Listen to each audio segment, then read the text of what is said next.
Good morning. তো এইমাত্র ঘুম থেকে উঠলাম।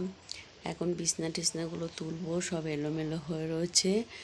আর বাইরে খুব বৃষ্টি হচ্ছে, তো আজকে আর বাইরে সকাল থেকে বেরোয়নি কাজ করতে, একটু বেলা করে বেরাবো। আর যেহেতু মেয়েরা থেকে পরীক্ষা নিই, এই যে সব এলোমেলো হয়ে রয়েছে। এই যে বিছনা কাতা সব পড়ে রয়েছে, এখনো কিছু তোলা হয়নি। এই যে সব এলোমেলো হয়ে রয়েছে, এখন সব তুলবো, তুলে তারপরে কাজবাজ করবো।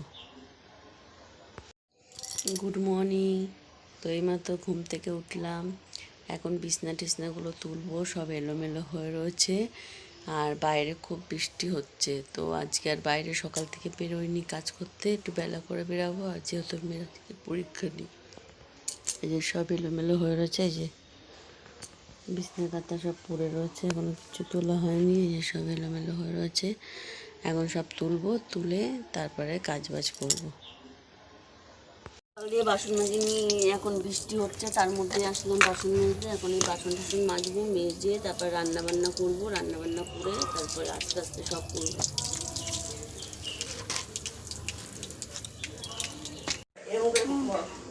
সময় পায় না, শুনছি গ্যাসটা শুনছি, বাসন টাসন মাজবো, বাসন টাসন মেজে তারপরে ওই তো চালের ড্রাম স্টিলের খালি পড়ে আছে, ওইটার মধ্যে রাখলেই তো ওটা স্টিলে পুরো খালি। ওটা কোন কাজে লাগে?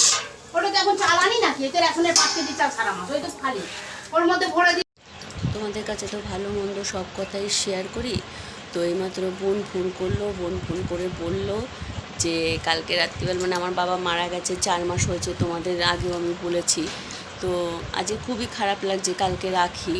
তো যেই অকেশন পারপাসগুলো আসে আমাদের মধ্যে, ওই দিন বাবার কথাগুলো খুবই মনে পড়ে। আমার বাবা আমাকে খুব ভালোবাসে। তো কালকে বোন মানে ফোন করে বললো, দিদি রাত্রিবেলা আমি জানিস বাবার এরকম স্বপ্ন দেখেছি, বলছে তো দিদিবাড়ি কতদিন যাই না, যেতে খুব ইচ্ছা করছে। আমি দেখেই আমি চমকে উঠেছি, আনছি হ্যাঁ বাবা তো এই দিনগুলো আসতো আমার বাড়িতে, আমার ভালো লাগতো।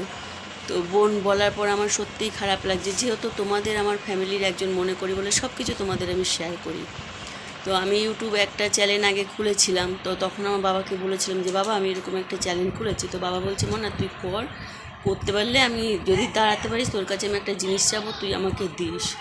তো সেই আশাটা হয়তো আমি বাবার পূর্ণ করতে পারিনি। সেই চ্যালেঞ্জটা আমি করেছিলাম ভিডিও 1 বছর 1.5 বছর ধরে, তো ওইটাই কিছু হয়নি।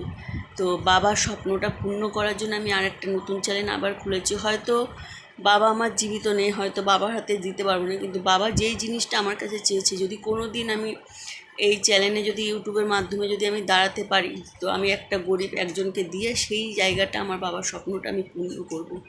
তো তোমরা পাশে থেকেও সাপোর্ট করো, আর একটু আমার সাথে করো। আমি যা ভিউ হচ্ছে, যা ওয়াচ টাইম হচ্ছে, যা হচ্ছে, তাতে হয়তো আমি আগাতে পারবো না কি জানি না। আর একটা মানুষ মরে গেছে, তাকে নিয়ে কোনো সময়, অন্তত সে আমার জন্মদাতা বাবা, তার জন্য আমি সোশ্যাল মিডিয়ার সামনে মিথ্যা কথা আমি বলতে পারবো না। যেটা সত্যি সেটাই আমি তোমাদের কাছে শেয়ার করলাম।